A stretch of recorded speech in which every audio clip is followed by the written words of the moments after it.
بسم الله الرحمن الرحيم قل إن كنتم تحبون الله فاتبعوني يحببكم الله ويغفر لكم ذنوبكم والله غفور رحيم۔ ہمیشہ سنت پر عمل کرنے اور سنت کی دعوت دینے والوں ہی کو سخت آزمایا جاتا ہے، اور سنت کی دعوت اور سنت پر عمل ایک ایسا یہ عمل ہے کہ ساری دنیا ان کے مخالف ہو جاتی ہے۔ شرح السنة تأليف إمام أهل السنة والجماعة في عصره أبي محمد الحسن بن علي بن خلف البربهاري۔ الحمد لله الذي هدانا للإسلام ومن علينا به وأخرجنا في خير أمة۔ اعلموا أن الإسلام هو السنة والسنة هي الإسلام۔ أشهد أن محمد رسول الله۔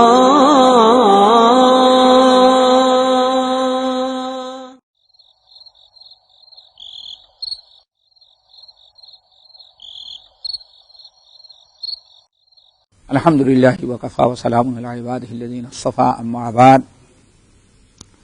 بات چل رہی تھی کہ تقصیر الصلاۃ فی السفر سنہ، تقصیر الصلاۃ فی السفر سنہ، کہ سفر میں نماز قصر کرنا یہ بھی کیا ہے؟ سنہ ہے۔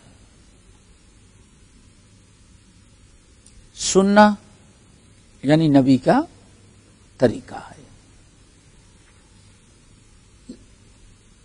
نماز سفر میں اللہ رب العالمین نے ہمارے لیے رخصت دی ہے کہ ان تقصروا فلیس علیکم جناح ان تقصروا من الصلاۃ۔ اگر تم سفر میں ہو، کوئی خوف و ڈر ہو، تو کوئی حرج نہیں کہ تم نماز کو آدھی پڑھ لو۔ ام المومنین عائشہ رضی اللہ تعالی عنہا کی روایت ہے کہ نماز فرض کی گئی تو تقریباً ساری نمازیں جو تھیں وہ 4 رکعت تھیں، سمجھ گئے نا، 2 رکعتیں تھیں۔ ساری نمازیں تقریباً کیسی تھیں؟ 2 رکعتیں، ظہر بھی 2، عصر بھی 2، عشاء بھی 2۔ پھر اللہ رب العالمین نے ایک عرصے کے بعد حضر میں 2 رکعتیں زیادہ کر دی اور سفر کے لیے وہی 2 رکعتیں باقی رکھی۔ سمجھیے نا، نہیں سمجھے؟ جب اللہ نے نماز فرض کیا شروع میں تو ہر رکعت نماز کتنی تھی؟ 2 رکعت۔ پھر ایک عرصے کے بعد اکثر 2 رکعت والی نمازوں کو اللہ نے سوائے فجر کے زیادہ کر دیا۔ کیا کر دیا؟ 2 بڑھا دیا، تو عصر بھی 2 ہو گئی، 4 ہو گئی، ظہر بھی ہو گئی اور عشاء بھی 4 ہو گئی، اور مغرب 3 ہو گئی۔ لیکن سفر کی حالت میں ہی پرانی چیز باقی رکھا ہے، 2 رکعت۔ اگلی بات سمجھ میں؟ یہ ایسی بھی روایتیں آئی ہوئی ہیں۔ تو اس کو عقیدے میں اس لیے شامل کیا جا رہا ہے، اس لیے اس کو عقیدے میں شامل کر رہے ہیں کہ بہت سارے بعض بدعتی فرقے جو ہیں، بدعتی فرقے جو حدیث کو تسلیم کرنے کے لیے تیار نہیں ہوتے، وہ کہتے ہیں کہ نماز قصر جائز نہیں ہے، پوری نماز پڑھنی پڑے گی۔ کیوں؟ قرآن میں ہے، اللہ نے فرمایا کہ اگر تمہیں ڈر ہے دشمنوں کا، خوف ہے، پھر تمہیں نماز قصر کرنے میں کوئی حرج نہیں ہے۔ اب جنگ کا مسئلہ ختم ہو گیا، خوف کا ختم ہو گیا، اس لیے نماز پوری پڑھنی چاہیے، سمجھیے نا۔ اس کے برخلاف حدیث کے اندر آیا کہ یہ آیت پڑھی لوگوں نے، کچھ اشکال ہوا تو پوچھا یا رسول اللہ، اللہ نے تو نماز میں یہ کہا ہے کہ وَإِذَا ضَرَبْتُمْ فِي الْأَرْضِ فَلَيْسَ عَلَيْكُمْ جُنَاحٌ أَن تَقْصُرُوا مِنَ الصَّلَاةِ إِنْ خِفْتُمْ أَن يَفْتِنَكُمُ الَّذِينَ كَفَرُوا۔ یعنی تک یہاں تک عمر فاروق رضی اللہ تعالیٰ عنہ تھے، یا رسول اللہ یہ تو اللہ تھا، اب ہم نماز قصر کیوں کریں؟ اذهب اللہ عنا الخوف، اب تو ڈر ختم ہو گیا، اب تو ہماری سارا پورا امن و امان ہے، اب ہم نماز قصر کیوں کریں؟ اللہ نے تو حکم دیا ان خفتم، اگر تمہیں ڈر ہو کیا ان یفتنکم الذین کفروا، کافروں کا ڈر ہے تب 2 رکعت قصر کر لو، تب تو کافروں کا دور ختم ہو گیا، ہم امن و امان میں ہیں، اسلام کا بول بالا، اب ہم کیوں قصر کریں؟ تو اللہ کے رسول نے کیا ارشاد فرمایا؟ صدقۃ تصدق اللہ بہا علیکم فاقبلوا صدقتہ، اللہ تعالیٰ نے جب نماز قصر پڑھنے کا حکم دیا تو واقعی اس وقت سبب کیا تھا؟ وہ خوف تھا، خوف کے ختم ہو جانے کے بعد اللہ نے یہ تمہارے اوپر صدقہ کر دیا ہے، اس لیے اللہ کے صدقے کو قبول کرو، یہی سے فرق ہوتا ہے۔ اگر انسان قرآن و حدیث کے ساتھ ساتھ حدیث پر بھی عمل کرے تو کبھی اس کو کوئی الجھن نہیں ہوتی۔ جہاں انسان قرآن پر اکتفا کیا، حدیث چھوڑا، تو اتنے سارے مشکلات اور سارا پرابلم مسائل کب آتے ہیں؟ جب انسان حدیث کو چھوڑتا ہے تب۔ یہ ہے نمبر 2، یہاں سنہ کا لفظ استعمال کیا تو آیا کیا آئے گی انشاءاللہ بلوغ المرام کے اندر بحث، سفر میں نماز قصر کرنا ضروری ہے کہ ضروری نہیں ہے؟ ایک مسافر ہے وہ پوری پڑھ لے رہا ہے تو اس کی نماز ہوگی کہ نہیں ہوگی، یہ مسئلہ ہے۔ تو جمہور اہل علم کے نزدیک، یہ فقہ کی 2 اصطلاح ہے، اس کو ذرا یاد رکھنا، جمہور اہل علم کے نزدیک ایک ہے عزیمت اور ایک ہے رخصت۔ کیا ہے؟ عزیمت اور رخصت۔ عزیمت کا مطلب نہیں کرنا ہی ہے ضروری، اور رخصت کا مطلب اجازت ہے، کرو یا نہ کرو۔ تو جمہور اہل علم کے نزدیک یہ نماز قصر کرنا کیا ہے؟ رخصہ ہے۔ اللہ نے صدقہ ہے، اللہ کے صدقے قبول کرو، یہ کیا ہے؟ رخصہ ہے۔ حدیث کے اندر آتا ہے اللہ کے سننے ارشاد فرمایا جب اللہ تعالیٰ اپنے بندوں کو رخصت دیتا ہے تو پسند بھی کرتا ہے کہ اس بندے اللہ کی رخصت کو قبول کریں۔ تو جمہور اہل علم کا خیال یہ ہے کہ نماز سفر میں مسافر کے لیے قصر سنت ہے، قصر کرنا چاہیے، قصر کرنے میں اتباع سنت ہے، ثواب پائے گا۔ لیکن اگر پوری بھی پڑھ لیا تو اس کی نماز ہو جائے گی۔ کیوں؟ یہ کیا ہے؟ رخصہ ہے۔ امام ابو حنیفہ رحمۃ اللہ علیہ کے ہاں یہ عزیمت ہے۔ کیا ہے؟ کرنا ہی کرنا ہے قصر۔ اگر کوئی انسان نہیں کرے گا تو گنہگار ہوگا، سمجھ گئے نا؟ اسی لیے ان کے ہاں ضروری ہے، اس کو کہیں گے عزیمت، اور جمہور اہل علم کے نزدیک کیا ہے؟ یہ رخصہ ہے۔ چلو ہو گئی یہ۔ اس کے بعد جو تھی وَالصَّوْمُ فِي السَّفَرِ مَنْ شَاءَ صَامَ وَمَنْ شَاءَ أَفْطَرَ۔ اسی طرح سے سفر میں روزہ رکھنا، سفر میں روزہ رکھنا یہ بھی سنت ہے، جو چاہے تو سفر کا روزہ رکھے اور جو چاہے وہ افطار کر لے۔ اس مسئلے کو بھی یعنی سفر میں روزہ رکھنا نہ رکھنا چھوڑ دینا جائز ہے، اس کو بھی یہاں عقیدے میں اس لیے نقل کیا۔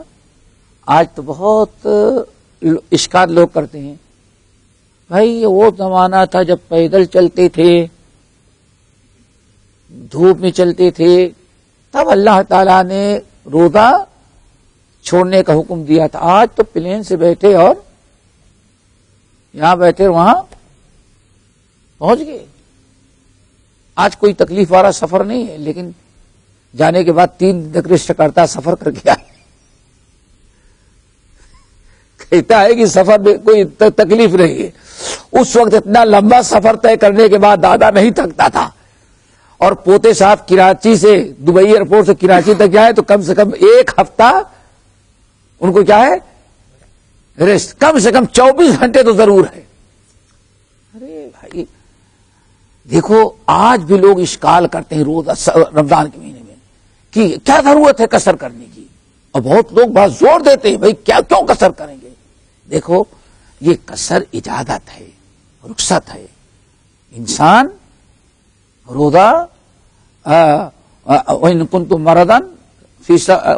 مَرْضَىٰ وَعَلَىٰ سَفَرٍ فَعِدَّةٌ مِّنْ أَيَّامٍ أُخَرَ، تم اگر بیمار ہو یا سفر میں ہو تو اللہ تعالیٰ نے اجازت دی ہے روزہ چھوڑ دو، فَعِدَّةٌ مِّنْ أَيَّامٍ أُخَرَ، جب بھی تمہاری بیماری یا سفر ختم ہو جائے تو اگلے رمضان آنے کے پہلے جب بھی چاہے نا وہ اتنی جتنے چھوٹے ہیں اتنا تم روزہ رکھ لینا۔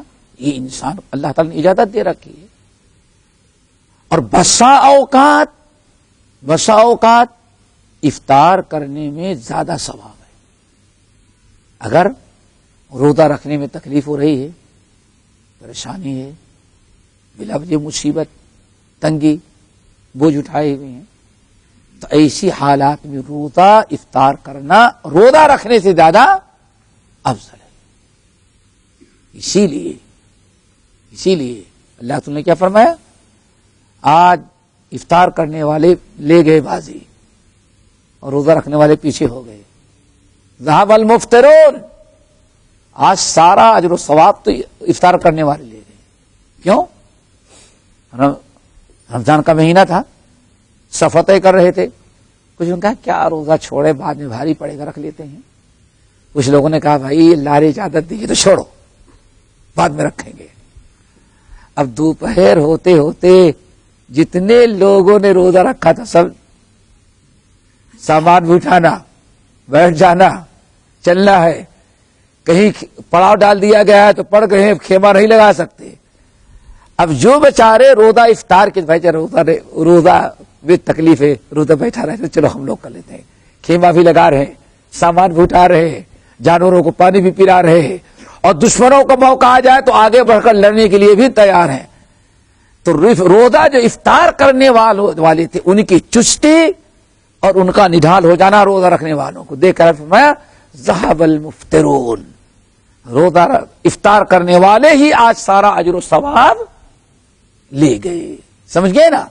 تو کبھی ایسی بھی نوبت آتی، بہرحال افطار اجازت ہے، فمن شاء افطر صام ومن شاء افطر، ولا بأس بالصلاة فی السراویل، اور سراویل شلوار، ازار، لنگی پہن کر کے نماز پڑھنے میں کوئی مذاکرہ، کوئی حرج نہیں ہے۔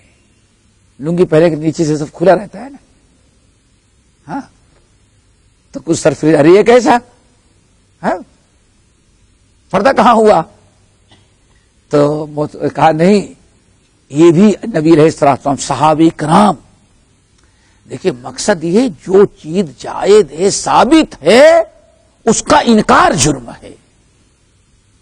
جو چیز ثابت ہے اس کا انکار یہ اصل میں عقیدے کی خلاف پڑتا ہے، سمجھے نا؟ اس لیے ان چیزوں کو بھی علماء عقیدے میں شمار کرتے ہیں۔ اس لیے اب ذرا سوچیں، صحابہ کرام نماز پڑھتے تھے، ایک کپڑا تھا، اصحاب الصفہ نماز پڑھتے تو ایک ہی کپڑا تھا، وہ بھی اتنا چھوٹا تھا کہ ایسے جائیں رکوع سجدے میں تو پھیل جاتا تھا، تو کیا کرتے تھے، ببول کے کانٹے لا کے رکھتے تھے، جب نماز پڑھنے کے لیے کھڑے ہوتے تو دونوں کناروں کو اس طرح سے رکھ کے کانٹا اس میں لگا لیتے تاکہ رکوع سجدے میں جائیں تو اڑ نہ جائے۔ نماز تو ہو رہی تھی۔ اب آج اگر فتویٰ دے دیا جائے بھائی تو اتنی حدیثیں، اتنے صحابہ کرام کی نمازیں کہاں جائیں گی؟ تو جو چیز جائز ہے اس کا انکار برا ہے، اور ہر وہ جائز چیز جس کی اجازت ہے اگر لوگ اس کا انکار کریں اہل بدعہ تو علماء اس کو عقیدے میں شمار کرتے ہیں، جیسے ہم کئی مسئلے پہلے بتائے جس میں ایک موزے پر مسا کرنا. چلو یہ چیپٹر ختم ہوا. آگے والنفاق ان یظہر الاسلام باللسان ویخفی الکفر بالضمیر. نفاق جانتے ہو نا، منافق. نفاق کس کو کہا جاتا ہے؟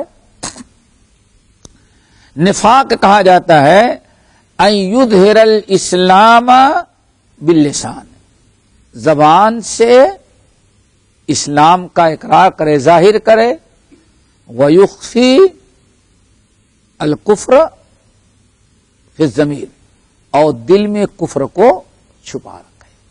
نفاق. نبی علیہ الصلوۃ والسلام جب تک ہجرت کر کے نہیں آئے تھے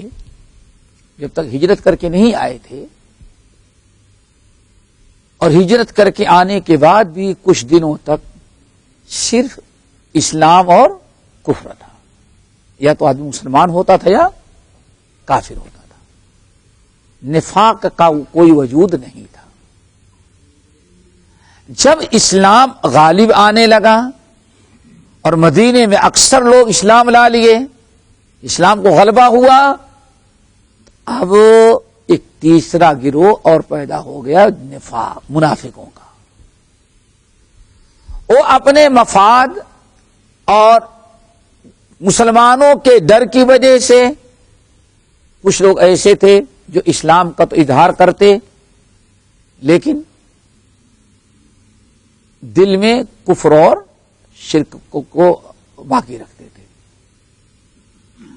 اس میں ان کی بڑی مصلحتیں ہوتی تھیں، مال کی لالچ، دولت کی، باپ دادا کی دین کی محبت، اور کبھی کرسی اور پوسٹ کی محبت. عبداللہ ابن ابی ابن سلول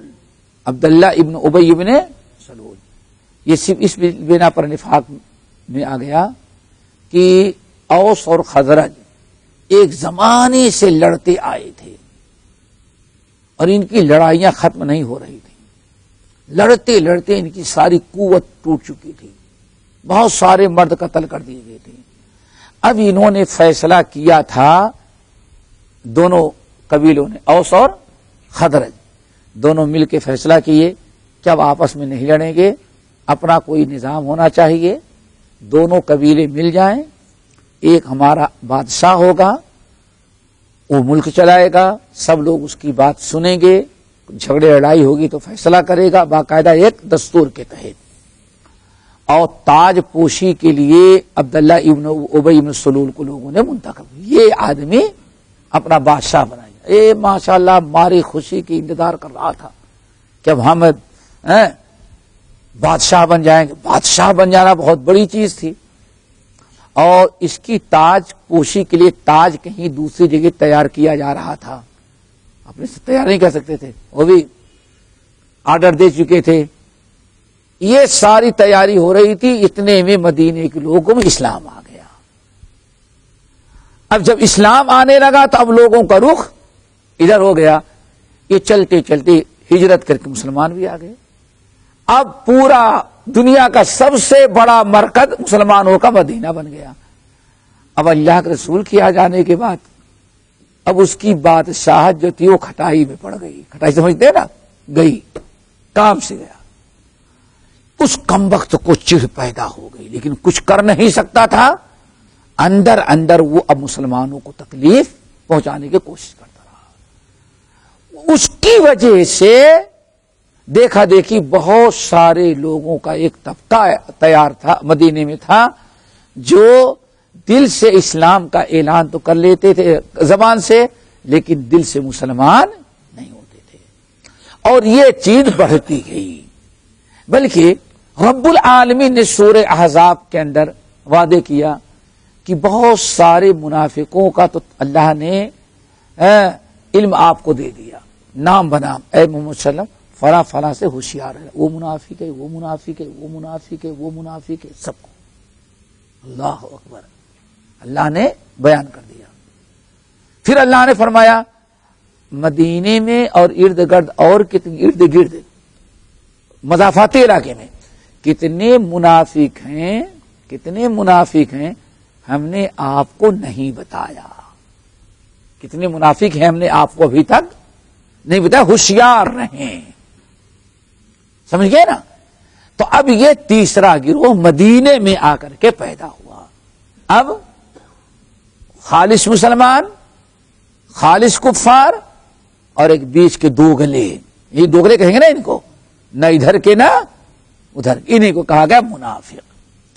نفاق کے اصل معنی آتے ہیں نفاق. یہاں تو آپ لوگ رہتے ہیں نفق. نفق دیکھیے انڈر گراؤنڈ، اوپر کچھ نہ پتا چلے نیچے کیا ہو رہا ہے. اسی لیے پرانے زمانے میں صرف جو بلیں ہوتی تو سوراخ چوہے والی لومڑی والی اس کو کہا جاتا تھا نفق. یعنی ایسا گڈھا جہاں کوئی چیز چھپے اور باہر اس کا پتہ نہ چلے، اس کو کیا کہا جاتا تھا؟ نفاق. اسی سے ہمارے ہاں کیا ہوتے ہیں؟ نفق. نفق بعض لوگ اس کو نفق کہتے ہیں، خا بولتے ہیں، خا نہیں بلکہ کیا ہے وہ کاف، قاف. نفق منافق. یہ عربی زبان میں کہتے ہیں. شریعت کے اصطلاح میں کہا جاتا ہے نفاق ان یظہر الاسلام باللسان. زبان سے تو آدمی اسلام کا اظہار کرے، وَيُخْفِي الْكُفْرَ بِالضَّمِيرِ، لیکن اپنی دل میں کفر کو چھپا رکھے. کسی دنیاوی مفاد اور غرض کی خاطر کیا کرے وہ نفاق، یعنی اسلام کا اظہار کرے، ورنہ اسلام مسلمان نہیں ہوتا. یہاں سے ایک چیز اور یاد رکھیں، نفاق کی دو قسمیں ہیں. دو قسمیں. ایک ہے نفاق اعتقادی. اعتقاد یعنی عقیدے میں واقعی نفاق ہے. نفاق اعتقادی. نمبر دو نفاق عملی. نفاق عملی، نفاق اعتقادی اور نفاق عملی. نفاق اعتقادی کیا ہے؟ آدمی کے عقیدے میں اندر یعنی ظاہر اور باطن یکساں نہ ہو، جو یہاں تعریف کی گئی. آدمی اسلام کا بظاہر اظہار کرے اپنی زبان سے، لیکن دل سے مسلمان نہ ہو، دل میں اپنا کفر پر قائم رہے، اور موقع پاتا ہے تو سب کچھ کرتا بھی ہے. یہ نفاق اعتقادی ہے عقیدے میں. اور یہی نفاق ہے جس کا تذکرہ قرآن پاک میں جگہ بجگہ ہے. ان المنافقین فی الدرک الاسفل من النار. جہنم کے سب سے نچلے گڈھے میں کون ہوں گے؟ منافق ہوں گے. یہ نفاق عملی ہے. نفاق عملی کا تعلق دل سے ہے. کس سے ہے؟ دل سے. اور دل کا راز صرف کون جاتا ہے؟ پیر صاحب. ہمارے پیر صاحب جانتے ہیں نا. پیر صاحب کو اپنے دل کی بات معلوم نہیں، وہ لوگوں کی دل کی بات معلوم. علیم بذات الصدور صرف اللہ وحدہ لا شریک ہے. یاد رکھیے گا. نفاق اعتقادی کا تعلق صرف کس سے ہے؟ دل سے. اور دل میں کس کے کیا ہے؟ وہ صرف کیا ہے؟ وما تخفی الصدور یعلم خائنۃ الاعین وما تخفی الصدور. میرے بندو، تمہاری آنکھیں کیا کرتی ہیں اس کو بھی ہم جانتے ہیں، اور تمہارے سینوں میں کیا چھپا ہے وہ بھی ہم جانتے ہیں. نفاق یہ دل جو ہے میں علیم بذات الصدور ہی جانتا ہے، دنیا کا کوئی انسان نہیں جانتا. اسی لیے اس کائنات کا سب سے زیادہ علم رکھنے والی ذات جو ہے وہ محمد صلی اللہ علیہ وسلم کی ہے۔ قرآن نے کیا بیان فرمایا؟ اے نبی یہ چند منافقوں کے نام تو بتائے ہیں، ابھی کتنے ایسے ہیں نحن نعلم ہم جانتے ہیں لیکن آپ کو ان کا علم نہیں ہے۔ جب اللہ کے رسول کو نہیں علم ہو سکتا دل کا، دل کس کے دل میں کیا ہے، تو کسی اور کو کوئی اختیار نہیں۔ اسی لیے نفاق اعتقادی، منافق جو تھے جن کا نام اللہ کے رسول کو اللہ نے بیان کر دیا تھا، نبی علیہ السلام نے ایک پیپر پر سب کا نام نوٹ کرا رکھا تھا، ہاں؟ اور وہ حذیفہ ابن الیمان کے پاس رکھا تھا، حذیفہ ابن الیمان۔ اسی لیے عمر فاروق رضی اللہ تعالیٰ عنہ وغیرہ کو جب کوئی بڑا اپنے بارے میں نفاق کا ڈر ہوتا تو دیکھیں تو میرا نام تو نہیں ہے، اللہ اکبر، نفاق سے بہت ڈرنا چاہیے۔ بعض تابعین کہتے میں نے 200 صحابے کا، کتنے 200 کو، بعض لوگ کہتے 70 صحابہ کی شاگردی میں نے اختیار کی، 70 صحابہ سے ملا، کلہم ان میں سے ہر ایک اپنے بارے میں نفاق کا خوف کرتا تھا، ہمارے اندر کہیں نفاق نہ ہو جائے۔ اسی لیے یہ بات اس لیے میں واضح کر رہا تھا، آج کسی کے بارے میں ہم یہ نہیں کہہ سکتے کہ کیا ہے وہ منافق ہے۔ زبان سے جو کلمہ پڑھے گا، پیچھے پڑھ چکے ہیں، جس نے کلمہ زبان سے پڑھا اقرار کیا، ہم اسی ظاہر کے مکلف ہیں، اب اس کے باطن میں کیا ہے وہی کر سلسلہ بند ہے، اللہ رب العالمین جانتے تھے، اور جن منافقوں کا نام اللہ کے رسول کو بتا دیا تھا اللہ تعالیٰ نے، اب اس کے بعد کسی کو یہ پتا نہیں کہ یہ کلمہ پڑھا ہے دل سے پڑھا ہے بغیر دل کے پڑھا ہے۔ اس لیے جو بھی کلمہ پڑھے گا ہم اس کو، اگر کفر و ارتداد کا کوئی عمل نہیں کر رہا ہے تو ہم اس کے بارے میں یہی کہیں گے کہ اس کا شمار مسلمانوں میں کیا جائے گا۔ ہم اس کے بارے میں اس کے برائیوں کو دیکھ کے کبھی یہ نہیں کہہ سکتے منافق مسلمان نہیں ہے۔ کیوں؟ دل کا نفاق کا تعلق دل سے ہے، اور دل کا علم سوائے اللہ کے کسی کو معلوم نہیں۔ آگے بات سمجھ۔ نفاق کی دوسری قسم ہے نفاق عملی۔ نفاق عملی، نفاق عملی کیا ہے؟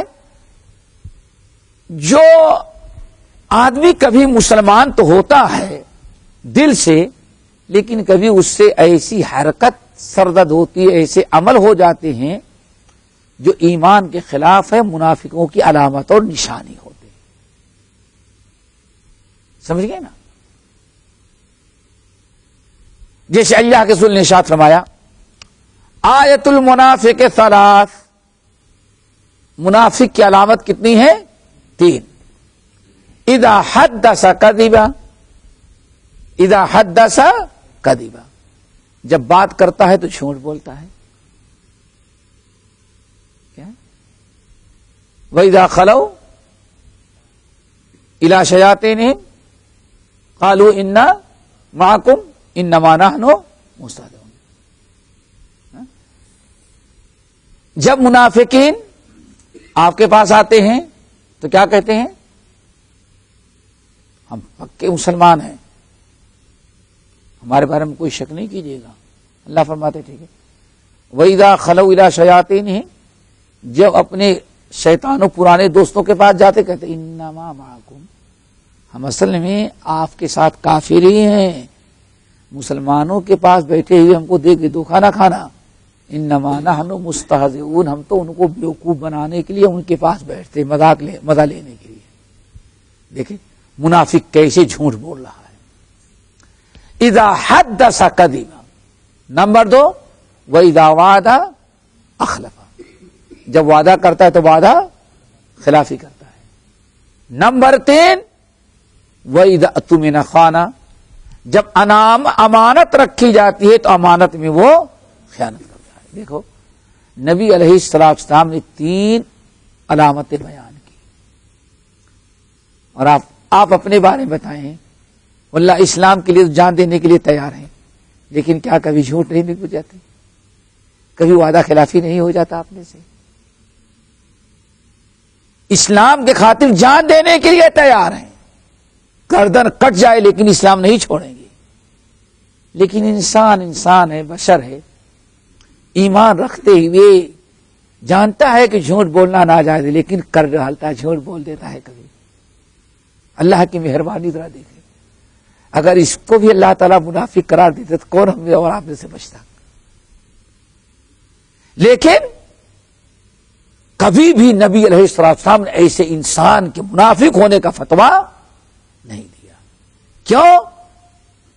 ایمان اسلام ہے دل میں، روزے نماز کی پابندی بھی ہے، لیکن کبھی شیطان یہ حرکتیں انسان سے کروا دیتا ہے. اس قسم کے لوگ جو ہوتے ہیں، اگر کوئی جھوٹ بولنے کا عادی ہو، وعدہ خلافی ہمیشہ کرتا ہو، امانت میں خیانت کر رہا ہے، تو ہم یہ تو نہیں کہہ سکتے کہ بھائی یہ منافق ہے. کیسے بھائی؟ منافق کی علامتیں اس کے اندر منافقوں کا کام کرتا ہے. اس کو کیا کہے؟ منافق نفاق عملی. سمجھ گئے نا؟ نفاق عملی. ہم اس کے اصلی منافق ہونے کا فتویٰ نہیں دیں گے، بلکہ کیا کہیں گے؟ بھائی اللہ تو دل کی بات جانتا ہے، لیکن عمل تو ہمیشہ کیا کرتا ہے؟ یہ منافق والا. یہ ہم کہہ سکتے ہیں، لیکن دو ٹوک فتویٰ نہیں دے سکتے. کہ اگر منافق ہے بھی دل سے تو ہم فتویٰ نہیں لگا سکتے. کیوں؟ دل میں کیا ہے ہمیں بات نہیں. اس لیے ہم کس کے پابند ہیں؟ زید کے. اسامہ بن زید کے اس حدیث کو کہ جب میدان جنگ میں ایک شخص بھاگا، لڑ رہا تھا کافر، ان کے زد میں آیا تو بھاگا، انہوں نے پیچھا کیا، بھاگا، جب دیکھا نہیں بچ سکیں گے تو ایک درخت آیا، تو درخت کے ساتھ گول گول گھومنے لگا. یہ کیوں؟ یہ نہیں، یہ اس میں آدمی کبھی بچ جاتا ہے. گول گول گھوم، وہ تنگ آ گئے تو ادھر تو گول کے پیچھے گھوم رہے تھے، یہیں کھڑے ہو گئے کہ پلٹ کے تم یہیں آؤ گے.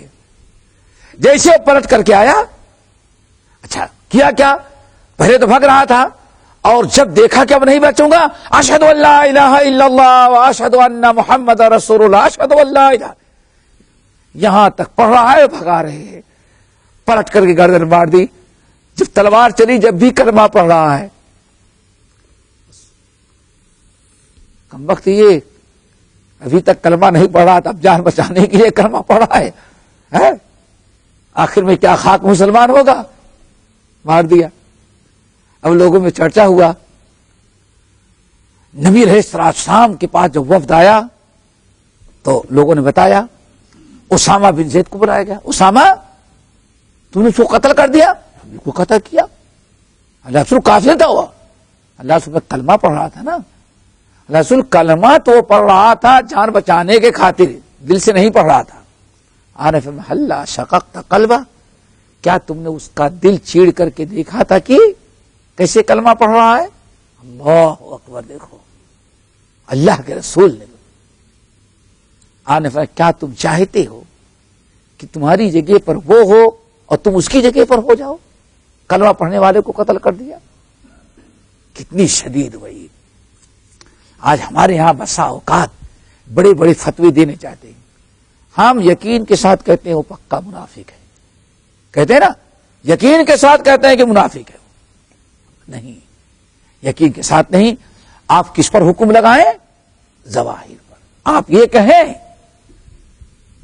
یہ نہیں کہ نہ کہیں کہ بھائی منافق کہاں ہوتا ہے، نہیں، قیامت تک منافق پر. آج بھی منافق ہے، لیکن ہم ان کے اوپر شخصی طور پر کسی فتویٰ نہیں لگا سکتے. یہ کیوں؟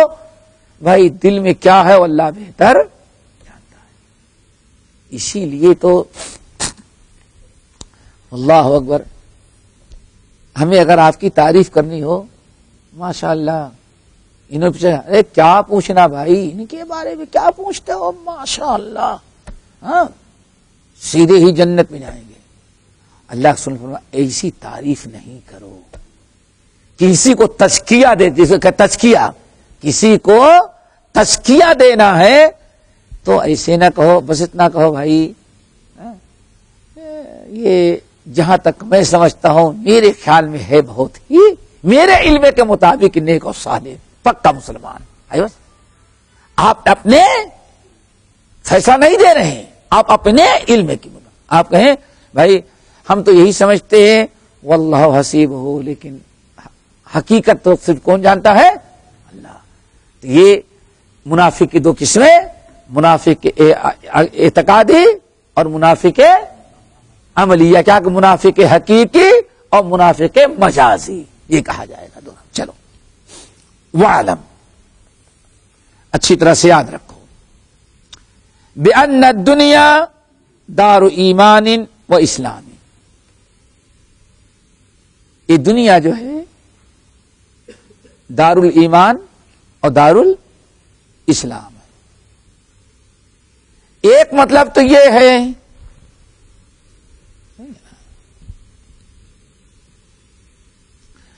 اس کا کہ دنیا میں دار الاسلام اور دار الایمان، یعنی بہت سارے ممالک الحمدللہ ایسے ہیں جو دار الاسلام یعنی اسلام کے گھر ہیں، مسلمان دار الاسلام اور دار الایمان.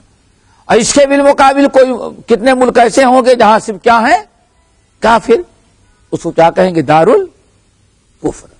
دار الکفر. اسی لیے دار الاسلام اور دار الکفر ایک اصطلاح فقہا کے درمیان بنے، دار الاسلام اور دار الکفر. یہاں بات آ گئی تو بتائیں دار الاسلام کس کو کہتے ہیں؟ یہ بڑی اہم چیز، اس کو ذرا یاد رکھیں. آج اس زمانے کے جو خوارج یا ان کے ہم نوا ہیں بڑے زوردار انداز میں آج کل کہتے ہیں، لکھتے ہیں، اللہ اکبر، کہ آج دنیا میں کہیں دار الاسلام نہیں، سب دار الکفر ہے. خاص طور سے اس میں ہمارے اور آپ کے ہاں جو اسلامی انقلاب کے لیے مر رہے ہیں اور عرب میں اپنے آپ کو الاخوان اخوان المسلمین. میرے بھائیوں یہ بہت بڑی زیادتی ہے. دار الاسلام کس کو کہتے ہیں؟ دار الاسلام اس کو نہیں کہتے جس کے ہاں کوئی برائی نہ ہو رہی ہو.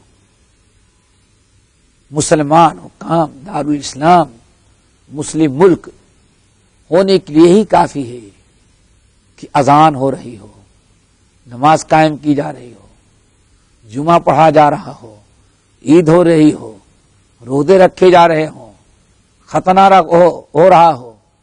سمجھ گئے نا؟ اور اسی طرح سے برائیوں سے روکا جا رہا ہو، نیکیوں کا حکم دیا جا رہا. یہی کیا ہے میرے بھائی؟ دار الاسلام. یہی دار الاسلام ہے. یہ کیوں کہا جاتا ہے کہ نہیں کوئی دار الاسلام نہیں، کوئی دار الاسلام نہیں؟ کیوں؟ آج بھائی ان علاقوں میں دیکھ لیں، آپ اپنے ملک میں دیکھ لیں، نماز کا وقت ہوتا ہوگا تو ماشاءاللہ آپ کے ہاں تو پورا محلہ اذان سے گونج جاتا ہوگا. کیا خیال ہے؟ پورا محلہ اذان سے گونج جا رہا ہے. رمضان آ کر تو ذرا دیکھیں کتنے جھنڈے ہو جائیں. آپ اور کیا چاہتے ہیں؟ کیا کہیں گے؟ پاکستان دار الکفر ہے، دار الکفر ہے. بنگلہ دیش دار الکفر ہے. کس لیے ہم کہیں گے؟ داڑھیاں رکھی جا رہی ہیں، عورتیں نقاب پوش ہیں، کوئی پابندی نہیں قانونی طور پر. مسجدیں اور ماشاءاللہ وہ بھی لاؤڈ اسپیکر، وہ بھی سب سے اوپر منارے میں باندھا ہوا تھا کہ ایسے ہی 10 کلومیٹر دور تک آواز جائے. اذانیں ہو رہی ہیں. کس بنا پر دار الاسلام دار الکفر کہا جائے؟ کتنا بڑا ظلم ہے. لیکن اب ان لوگوں نے دار الکفر کیوں کہا؟ کہتے دنیا کے اندر کوئی دار الاسلام نہیں ہے، سب دار الکفر اور دار المرتدین ہے. کیوں؟ دلیل معلوم ہے؟ اللہ کی عبادت کے علاوہ بندوں کی عبادت شروع کر دی ہے. بس ذرا دیکھو آج کتنا بڑا فساد دنیا کے اندر ان لوگوں کی وجہ سے ہو رہا ہے. نہیں سمجھ میں آیا؟ نمازیں پڑھی جا رہی ہیں، ان نمازوں کو کوئی اعتبار نہیں، بلکہ تعجب کریں گے. اللہ نام نہیں لینا چاہتا، انہی لوگوں میں سے ایک بڑے نے تو لکھا کہ اس کو مسلمانوں کی عبادت گاہ کہنا ہی نہیں ہے. مسجدوں کو مساجد نہیں، معبد الجاہلیہ، مرتدوں کی عبادت گاہ کہو، اس کو مسجد نہ کہو. ٹھیک ہے؟ اگر کبھی ضرورت پڑی تو تحریر دے دوں گا. اور ابھی نام لے لیا اور یہ تو سب سے پہلے کھڑے ہو جائیں گے. بھائی اتنا بڑا آدمی کیسے؟ سوچو ذرا سا. کیوں؟ آخر نماز پڑھتے ہوئے دیکھ رہے ہیں آپ کو، 5 وقت کی نماز، روزہ رکھ رہے ہو، اللہ کی عبادت کر رہے ہو، اس کے باوجود کہتے ہیں مرتدوں کا کی مسجد ہے، عبادت خانہ ہے. کیوں؟ بس ایک چیز یہی سمجھنا ہے، یہ لوگ روزے نماز سے کیا اعتبار؟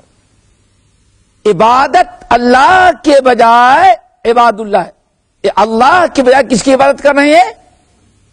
اچھا بھائی چلو یہاں کون درگاہ تو نہیں ہے، یہاں تو ایسا کوئی نہیں کہ بھئی کہیں چلو پاکستان کے بارے میں کہہ سکتے ہیں، بنگلہ دیش کے بارے میں کہہ سکتے ہیں، بھائی چلو جگہ جگہ درگاہ ہے، کہا سکتے عبادت. یہاں تو کچھ بھی نہیں. لیکن فتویٰ دینے والا بھی نہیں ملکوں کو کہہ رہا ہے کہ یہ سارے ملک جو ہیں یہ اللہ کی عبادت نہیں بلکہ کس کی عبادت ہو رہی ہے؟ عباد اللہ کی. اور مرتد یہی ہے کہ اللہ کی عبادت چھوڑ کس کی عبادت کرے؟ کیا عبادت ہے؟ یہ اپنے حکام کی پوجا عبادت کرتے ہیں. جو حکام ہیں ان کی عبادت کرتے ہیں. کیا کرتے ہیں؟ ان کے خلاف کبھی کھڑے نہیں ہوتے، جو کہتے ہیں وہ مان لے رہے ہیں. اللہ اکبر. صرف اسی ایک چیز کی بنا پر کیا فتویٰ دیا کہ عبادت یہ مسجد اس وقت ہوتی جب اللہ کی عبادت ہوتی. اس میں آنے والے اللہ کی عبادت نہیں کرتے بلکہ کس کی عبادت کرتے؟ حکام کی عبادت، کرسی کی عبادت. اللہ اکبر. یہ عقیدہ، یہ منہج ہے. ہم یہ پوچھتے ہیں ذرا سوچو، ٹھنڈے دل سے سوچو. آپ لوگ سوچیں کہ حکام کی 50 برائیاں ہوگی، لیکن صرف ایک سوال کو، یہ پوری رعایا اتنی جو نماز پڑھنے کے لیے آ رہی ہے، انہوں نے جو نماز پڑھنے کی کتنے انتظامات کی ہیں، تو کیا یہ نماز بھی عباد کی عبادت ہے؟ عباد اللہ کی کہ اللہ کی عبادت ہے؟ یہی چیز نوجوان جن کے پاس علم نہ ہو پھڑکایا، جورما کے قریب نہیں، اور آگے میدان میں کبھی داعش کے نام پر، کبھی اس کے نام پر، کبھی اس کے نام پر. کہیں کافروں کو تو مقابلہ نہ کیا، ساری قوت آزمائی کس سے کی؟ سامانوں اور ہماری مسجدوں، عبادت خانوں اور ہمارے اجتماعات کے ذریعے. میرے بھائی ذرا غور سے سنیں. کہتے ہیں یہ دنیا جو ہے دارالاسلام ہے، دارالایمان ہے. کیا مطلب؟ کتنے ممالک ایسے ہیں جو دارالاسلام میں مسلمان ملک ہیں، مومنوں کے ملک ہیں، اور کتنے ایسے ہوں گے جو کیا ہیں وہ کفار اور مشرکین کے. ایک معنی. دوسرا مطلب یہ بھی ہوتا ہے اس کا کہ دنیا جو ہے ایمان اور اسلام پر چلنے کی جگہ یہی دنیا ہی ہے. اس کے بعد نہ قبر ہے نہ حشر ہے. نہیں سمجھ آئے؟ عملی زندگی انسان کو کہاں کرنی ہے؟ دنیا کے اندر. آپ ایمان لائیں، ایمانیات پر عمل کریں، اسلام لائیں، اطاعت و فرما برداری کریں. بس یہی ہے دارالعمل. نہ اس کے پہلے آپ کو چانس تھا اور مرنے کے بعد بھی. اب قبر تک، قیامت تک، جنت جہنم تک کا فیصلہ ہو جائے، لیکن اب دوبارہ عمل کی زندگی آپ کو نہیں ملتی. اس لیے کہا وَعَلَمْ، اچھی طرح سے یاد رکھو، بِأَنَّ الدُّنْيَا دَارُ ایمان و اسلام. وَأُمَّةُ مُحَمَّدٍ صلی اللہ علیہ وسلم فیہا مؤمنون مسلمون، اور اس امت محمدیہ میں، امت محمدیہ صلی اللہ علیہ وسلم میں کچھ مومنون ہیں، مسلمون ہیں، یعنی ایمان بھی ہے اور اللہ تعالی کے احکام کی فرما برداری بھی کرنے والے ہیں، اور مسلمان ہو جانے کے بعد اب ان کے بارے وراثت کا، نکاح کا، طلاق کے مسائل بھی، یہ سب کچھ ایسے ایک گروہ ہوگا اور کچھ دوسرا ہوگا رام اور کرشن والا، سمجھ گئے نا؟ وہ بھی برادری ہے، یعنی کفر کی بھی جگہ یہی اور عمل کی بھی جگہ یہی ہے۔ باقی انشاءاللہ اگلے ہفتے سبحانک اللہم و بحمدک اشہد ان لا الہ الا انت أشهد أن محمد رسول الله